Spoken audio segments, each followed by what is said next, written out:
इसका नाम है zombie 100 bucket list of the dead. दोस्तों ये एक ज़ॉम्बी अपोकलिप्स एनिमे है। तो चलिए जानते हैं इसकी कहानी को इसके एपिसोड नंबर 1 के साथ। कहानी शुरू होती है अकीरा नाम के लड़के से जो ज़ॉम्बी फिल्म देख रहा था, जिसका हीरो हजारों ज़ॉम्बीज से जान बचाकर भाग रहा होता है। अकीरा मन में सोचता है कि काश इस हीरो की जगह वो खुद होता। सुबह के 4 बजने वाले थे तो अकीरा सो जाता है क्योंकि कल उसे काम पर भी जाना था और हम सब की तरह अकीरा भी काम पर नहीं जाना चाहता। इसके बाद कहानी 3 साल पीछे जाती है जब अकीरा की जॉब एक बड़ी सी कंपनी में लगी थी। जॉब के पहले दिन अकीरा बहुत खुश था। यहाँ काम कर रहे बाकी सब लोग भी उसका अच्छे से स्वागत करते हैं, जो देख अकीरा बहुत खुश होता है क्योंकि उसे वही जॉब मिली थी जिसके लिए वो हमेशा सपने देखा करता था। और अकीरा को यकीन था कि अब उसकी लाइफ में सब अच्छा ही होने वाला है। अकीरा का बॉस उसे उसकी टेबल दिखाकर चला जाता है और तभी उसकी टक्कर साओरी नाम की एक लड़की से होती है। साओरी को देखकर पहली नजर में ही अकीरा को उससे प्यार हो जाता है।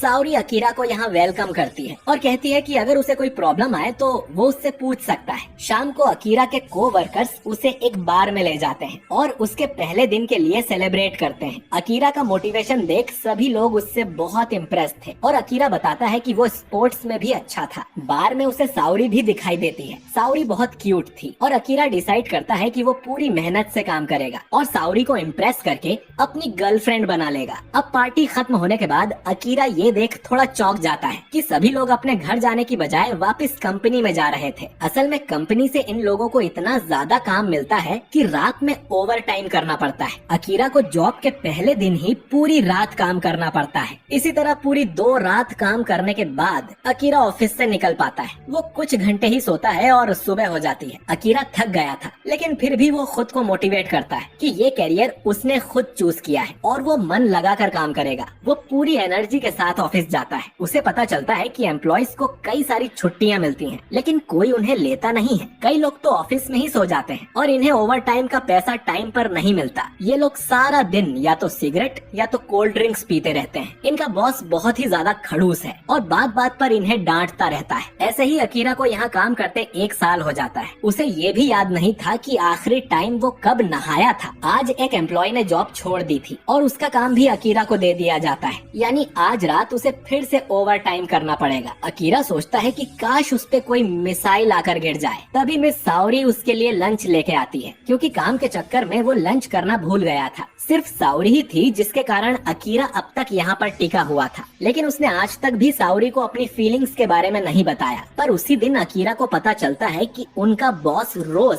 साओरी को अपने ऑफिस में बुलाकर उसका फायदा उठाता है। कुछ और समय बीतता है। अकीरा की हालत खराब हो गई थी। उसे समझ नहीं आता कि वो अब भी ये जॉब क्यों कर रहा है। अगर वो ये जॉब छोड़ दे और दूसरी कंपनी इससे भी बुरी निकली तो। 3rd ईयर तक अकीरा एक कॉर्पोरेट गुलाम बन गया था। काम के प्रेशर में अकीरा डिप्रेशन में जा चुका था। कई बार तो अकीरा का मन खुदकुशी करने का भी होता है ताकि वो इस गुलामी की जिंदगी से आजाद हो जाए। रात को घर आकर अकीरा कुछ समय टीवी देखता है। उसका कमरा कोल्ड ड्रिंक और नूडल्स के पैकेट से भर गया था क्योंकि कुछ ढंग का खाने के लिए उसके पास टाइम ही नहीं था। अकीरा को इससे कोई फर्क नहीं पड़ता क्योंकि वो सिर्फ अपने दिन काट रहा था और उसकी जिंदगी के सारे रंग उड़ चुके थे। अगली सुबह अकीरा तैयार होकर काम के लिए जाने लगता है, पर वो देखता है कि उसे अपने बिल्डिंग मैनेजर को पार्किंग रेंट देना है। रेंट देने अकीरा मैनेजर के पास जाता है, लेकिन वो देखता है कि उसका मैनेजर किसी लड़की को जानवरों की तरह खा रहा था क्योंकि उसका मैनेजर एक ज़ॉम्बी बन चुका था।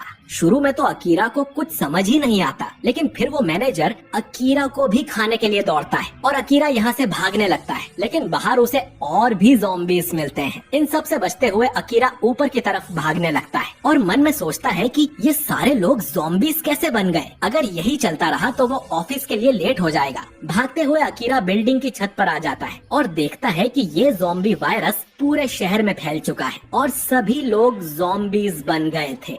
इसका मतलब है कि अकीरा को अब काम पे नहीं जाना पड़ेगा और ये सोचकर अकीरा बहुत खुश हो जाता है और अपनी आईडी कार्ड निकालकर फेंक देता है क्योंकि अब वो आजाद है। अकीरा बिल्डिंग से छलांग मारकर सेफ लैंडिंग करता है और ज़ॉम्बीज से बच के भागने लगता है। अकीरा अब बहुत ज्यादा खुश था, जैसे उसकी जिंदगी रंगों से भर गई थी। काम के चक्कर में अकीरा भूल ही गया था कि दुनिया कितनी खूबसूरत है। अकीरा अब छत पर जाकर लेट जाता है और सोचता है कि अब उसे क्या करना चाहिए। ऐसी कई सारी चीजें हैं जो अकीरा करना चाहता था, लेकिन उसके पास टाइम ही नहीं था। पर अब आज से वो उन सभी चीजों को कर सकता है जो वो करना चाहता था। तभी अकीरा को मिस साउरी की याद आ जाती है। वो सोचता है कि वो ठीक होगी या नहीं। फिर अकीरा डिसाइड करता है कि वो साउरी के घर जाकर उसे अपनी फीलिंग्स के बारे में बताएगा। अकीरा एक साइकिल पर बैठकर ज़ॉम्बीज़ से बचते हुए साउरी के घर पहुंच जाता है। पहले तो उसे शर्म आती है कि कहीं साउरी उसे चिपकू न समझ ले, लेकिन आसपास के हालात देखते हुए अकीरा डोरबेल बजाता है, लेकिन उसे कोई जवाब नहीं मिलता। फिर वो देखता है कि घर का दरवाजा खुला हुआ था और वहाँ उसे एक आदमी के जूते पड़े मिलते हैं। ये अकीरा का बॉस था जो साउरी के साथ रात बिताने आया होगा, लेकिन उसके अंदर भी ज़ॉम्बी वायरस फैल गया था और वो ज़ॉम्बी बन चुका था। अकीरा उस पे 3 साल की सारी भड़ास निकालता है और कहता है कि वो उसकी जॉब से रिजाइन कर रहा है। फिर अकीरा दौड़ कर जाता है और अपने ज़ॉम्बी बॉस को धक्का मार के बिल्डिंग से नीचे फेंक देता है। फिर साइड में ही उसे साउरी दिखाई देती है, लेकिन बदकिस्मती से वो भी ज़ॉम्बी बन गई थी। अकीरा को ये देखकर बहुत बुरा लगता है। फिर भी अकीरा साउरी के सामने अपना प्यार कन्फेस करता है कि जिस दिन से उसने साउरी को देखा था तभी से वो उसे चाहता था। अब ज़ॉम्बी साउरी अकीरा को खाने दौड़ती है और अकीरा अपने पहले प्यार को अलविदा कहकर वहाँ से भाग जाता है। शाम को अकीरा एक सुपरमार्केट के सामने जाकर बैठता है और सोचता है कि अब उसे कभी काम पर नहीं जाना है। ये एक सपने जैसा है। कोई नहीं जानता कि उनकी मौत कब होगी, लेकिन फिर भी किसी के पास वो चीजें करने का समय नहीं है जो वो करना चाहते हैं। अब अकीरा मार्केट के अंदर जाता है और एक डायरी निकाल कर उसमें अपनी बकेट लिस्ट बनाता है, यानी 100 ऐसी चीजें जो कि वो मरने से पहले